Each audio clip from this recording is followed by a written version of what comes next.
આપ જોઈ રહ્યા છો તન્ના સમાચાર. પાંડેસરા પોલીસે ₹22 લાખના છેતરપિંડી કરનાર આરોપી આકાશ હીરાભાઈની ધરપકડ કરી. આરોપી આશીર્વાદ કંપનીમાં કામ કરતો હતો. આ એવી કંપની છે કે જે ફક્ત મહિલાઓને લોન આપે છે. આરોપીએ જુદી મહિલાઓના નામે લોન બતાવી છે, પરંતુ ખરેખર તે મહિલાઓને લોન આપવામાં ન આવી હતી તથા આરોપીએ આ તમામ પૈસાઓ પોતાના અંગત કામો માટે વાપર્યા છે. જે મામલો કંપનીના મેનેજરે પાંડેસરા પોલીસ સ્ટેશનમાં ફરિયાદ નોંધાવી હતી. પોલીસે છેતરપિંડીનો ગુનો દાખલ કરીને આરોપી આકાશ હીરાભાઈની ધરપકડ કરી. બ્યુરો રિપોર્ટ તન્ના સમાચાર, સુરત. પાંડેસરા પોલીસ સ્ટેશન ખાતે આશીર્વાદ ફાઇનાન્સ કંપની પ્રાઇવેટ હતી, જે મહિલાઓને ખૂબ ઓછા વ્યાજ દરે નાની લોન આપતી હતી.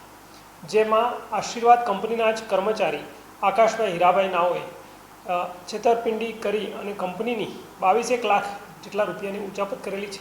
જેમાં જુદી મહિલાઓના નામે લોન બતાવેલ છે, પરંતુ ખરેખર લોન આપેલ નથી અને તેઓએ આ લોન પોતાના અંગત હિત સારું વાપરેલ છે.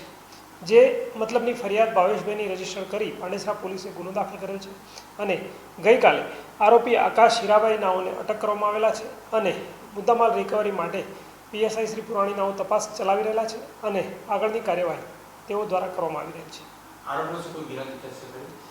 પ્રાથમિક તપાસમાં આરોપીનો કોઈ ગુનાહિત ઇતિહાસ આવેલ નથી, પરંતુ ગુજકોપ તેમજ પ્રેસના માધ્યમથી તેઓની જાહેરાત કરવામાં આવશે.